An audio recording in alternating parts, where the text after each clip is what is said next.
Hello students, तो कैसे हैं आप लोग। आज हम आपके साथ inverse of A matrix discuss करने वाले हैं। तो इनवर्स ऑफ मैट्रिक्स जानने से पहले आइए हम पीछे के कुछ चीजों पर ध्यान दें। मान लीजिए कि आपके पास एक आव्यूह है 1 2 3 4 5 6 7 8 9 10 11 12। ये हम एक आव्यूह ले लिए। अब हम सभी जानते हैं कि क्षैतिज रेखा को क्या कहा जाता है? पंक्ति, यानी ROW, रो। और दूसरा हो गया उदग्र रेखा, उसको क्या कहते हैं हम? स्तंभ, यानी COLUMN, यानी कॉलम।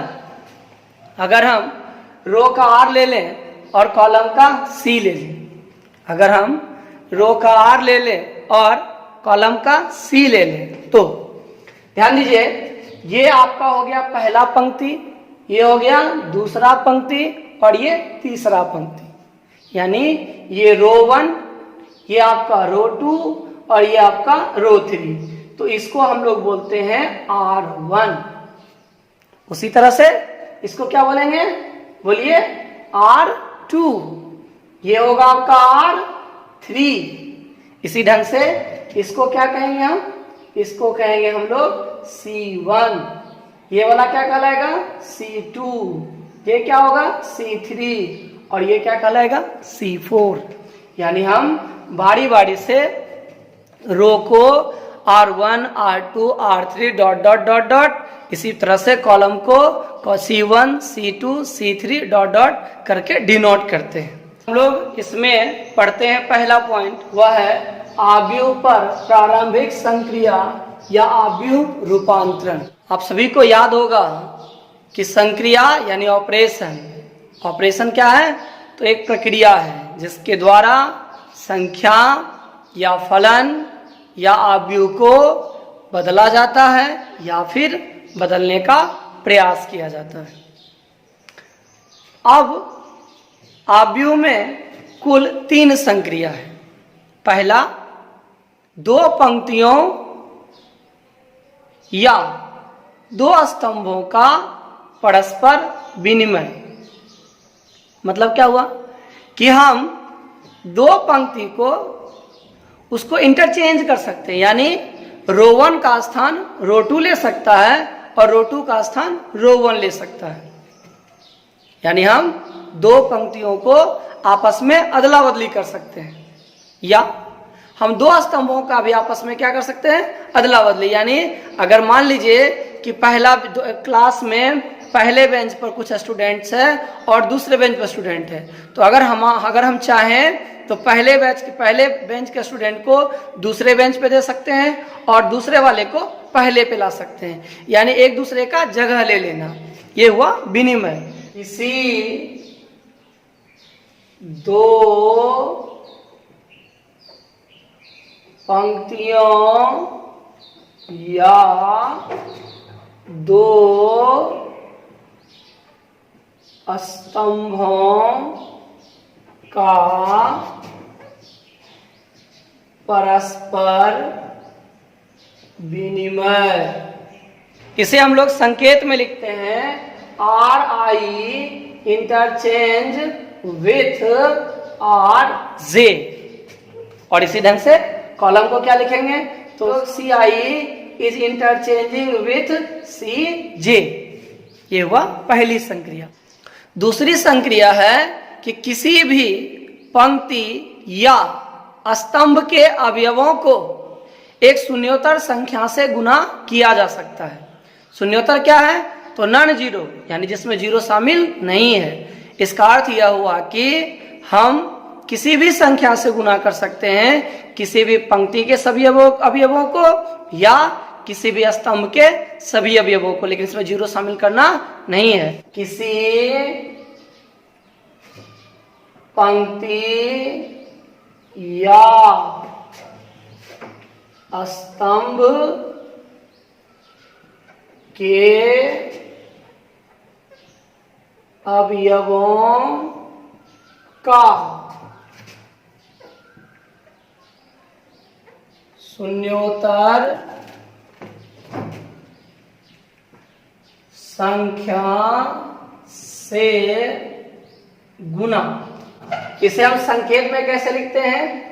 तो are I is multiplied with के, यानी हम आर आई को के से गुना किए, जहां के क्या है तो नॉन जीरो नंबर है। इसी ढंग से हम कॉलम को भी लिख सकते हैं, सी आई इज मल्टीप्लाई विथ के।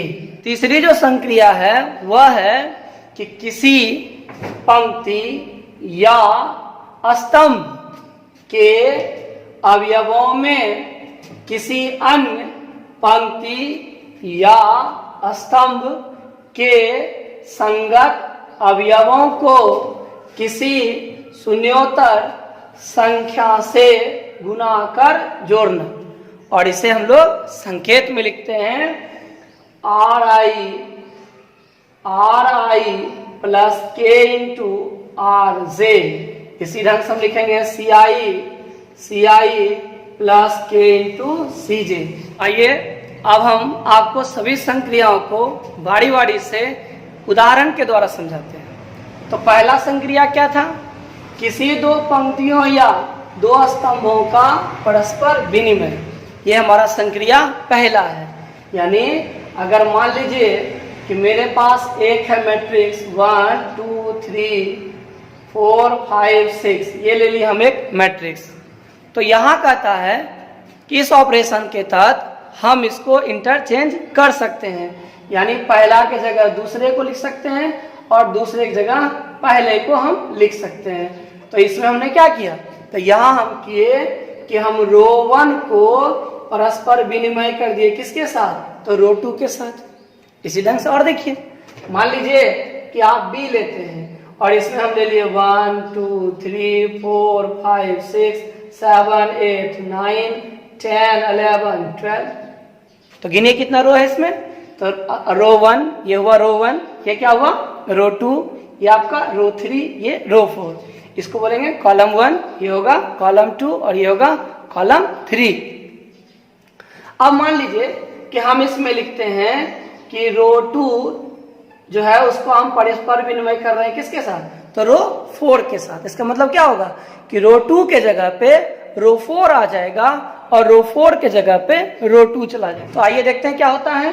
तो ये हो जाएगा हमारा यहाँ से 1 2 3 और रो 2 जगह पे रो 4, यानी 10 11 12। रो 3 जैसे वैसे रहेगा तो 7 8 9 और यहाँ 4 के जगह पे कौन आ जाएगा? 2 आ जाएगा। तो 4 5 6, यानी पहली संक्रिया हमें यही बताती है कि हम रो को इंटरचेंज कर सकते हैं। हम इसी तरह से कॉलम को भी कर सकते हैं। माना कि ये मैट्रिक्स ए 1 2 3 4 5 6 और हम इसमें क्या करते हैं कि कॉलम को बदल रहे हैं। तो किसको?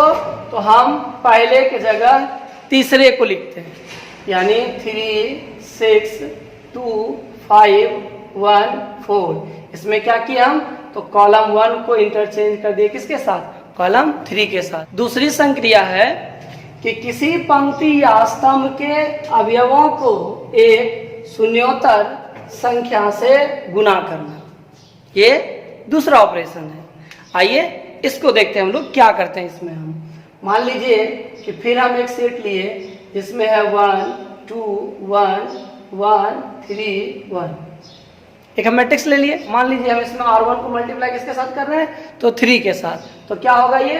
तो ये हो जाएगा 3 6 3, यानी क्या हुआ? रो 1 के प्रत्येक अवयव में 3 जाके गुना हो गया और 1 3 2। इसी तरह का काम हम किसमें कर सकते हैं? तो स्तंभ में भी। जैसे मान लीजिए कि बी आपके पास है 1 2 3 4 5 6 और हम लिख देते हैं यहाँ पे कि हम कॉलम 2 में जो है ना वह क्या कर रहे हैं? तो 1/2 से मल्टीप्लाई कर रहे हैं। तो क्या होगा इसका? तो इसमें होगा 1 2, यहाँ 1/2 से मल्टीप्लाई होगा तो यहाँ क्या हो जाएगा? 3/2, यहाँ पे 2 5 और 6। क्या हुआ? इसमें जब 1/2 से गुणाकित हो गया 3/2, इसमें जब गुणाकित हो गया कट के कितना? 2 दूनी 4, यानी 2। तीसरा संक्रिया है कि किसी पंक्ति या स्तंभ के अवयवों में किसी अन्य पंक्ति या स्तंभ के संगत अवयवों को किसी शून्योत्तर संख्या से गुना कर जोड़ना। अब ये क्या देखते हैं, आइए मान लीजिए कि आपके पास एक सेट है, इसमें आप ले लिए 2, 3, 4 और यहाँ पर हम ले लिए 1। अब समझिए, यानी अगर हम रो 1 में प्लस करें क्या, तो 3 गुना रो 2, तो क्या होगा देखते हैं। आइए, तो A बराबर रो 1, तो रो 1 लिख लीजिए, तो 2 और 3। रो 2 में कितना से मल्टीप्लाई कर रहे हैं, 3 से, तो कीजिए 4 तिहाई 12 और 3 का 3। दोनों को क्या करने बोला है, जोड़ने, जोड़ दीजिए दोनों को। आइए 3 3 6 और 12 2 कितना 14। तो ये आपका हो गया। बदलाव देखिए किसमें होगा, केवल जो एरोस पहले वो है रो 1 में, तो रो 1 पे लिखिए, यानी 14 और 6। रो 2 में तो नहीं किए, तो रो 2 मेरा जैसे था वैसे ही रह जाएगा। और यही काम कॉलम के साथ भी करते हैं। माना कि बी हम एक मैट्रिक्स लेते हैं 1 2 3 4 5 6। अब इसमें क्या करते हैं हम कि कॉलम 2 में हम 3 कॉलम 3 को जोड़ते हैं। तो याद रखिएगा, एरो का जो पहले हो वही बदलाव में काउंट होगा। तो यहाँ पे क्या होगा आपका, तो आइए हम लोग देखते हैं। तो कॉलम 1 तो नहीं लिखा हुआ है, तो कॉलम 1 को जैसे तैसे लिख दीजिए, तो 1 4। कॉलम 3 भी नहीं लिखा हुआ है, तो उसको भी लिख दीजिए। अब आइए हम इसको करके दिखाते हैं। तो C2 क्या आपका, तो C2 आपका है 2 और 5। अब C3 में कितना से मल्टीप्लाई करना है, 3 से कीजिए, 9 और 6 18। अब दोनों को जोड़िए, तो कितना होगा, 9 2 11 और 18 5 कितना 23। आसान, यही हमको अंदर में करना है। तो ये तीनों संक्रिया हम आपको उदाहरण के साथ समझ। अब हम आपसे इस चैप्टर का मेन पॉइंट पे चर्चा करते हैं, और वो क्या है, तो प्रतिलोम आव्यूह, इनवर्स मैट्रिक्स। तो कहता है कि यदि ए और बी समान कोटि का 2 वर्गाव्यूह हो, तो बी को ए का प्रतिलोम आव्यूह कहते हैं यदि ए बी बराबर बी ए बराबर आई। मतलब जब हम ए को बी के साथ गुना करें या बी को ए के साथ गुना करें तो हमें तत्सम का आव्यूह प्राप्त होगा।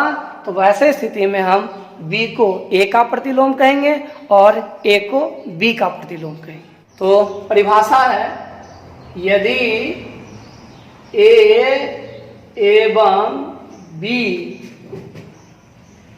समान कोटि के 2 वर्ग आव्यूह हो, तो बी को ए का प्रतिलोम आव्यूह कहते हैं। यदि ए बी बराबर बी ए बराबर ए के प्रतिलोम आव्यूह को ए इनवर्स द्वारा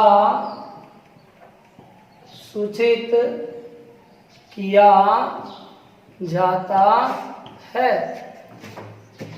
ए के प्रतिलोम को हम लोग क्या बोलते हैं, ए इनवर्स। को प्रारंभिक संक्रिया का प्रयोग कर किसी भी आव्यूह का प्रतिलोम निकालना सिखाते हैं। प्रारंभिक संक्रिया का प्रयोग कर प्रतिलोम 2 प्रकार से ज्ञात किया जाता है। पहला प्रकार में हम पंक्ति का इस्तेमाल करते हैं और दूसरे में हम स्तंभ का इस्तेमाल करते हैं। तो आज के क्लास में हम आपको पंक्ति का प्रयोग करना सिखाते हैं। पहला काम क्या करना है आपको कि यदि ए n कोटि का कोई दिया हुआ वर्ग आव्यूह है तो आप a बराबर in इंटू ए लिखिए। मान लीजिए कि आपके पास एक स्क्वायर मैट्रिक्स है 2 3 4 5, ये आपको दिया गया, तो इसको आप लिखिएगा 2 3 4 5 बराबर 1 0 0 1 इंटू ए। इसका मतलब क्या हुआ कि जिस कोटि का हमारे पास मैट्रिक्स दिया जाएगा हम उसी कोटि का तत्समक अवयव भी लेंगे। अब मान लीजिए दूसरा, मान जैसे ए बराबर आपको दे दिया 1 2 3 4 5 6 7 8 9, तब क्या कीजिएगा, तब लिखिएगा आप 1 2 3 4 5 6 7 8 9 बराबर आपको लिखना 1 0 0 0 1 0 0 0 1 इंटू ए। यानी सबसे पहला काम आपको यही कहता है ये कि जिस कोटि का आपको वर्ग अवयव दिया जाए उसी कोटि का आप एक तत्समक अवयव लेके लिखिएगा a is equal to i n. ये पहला काम।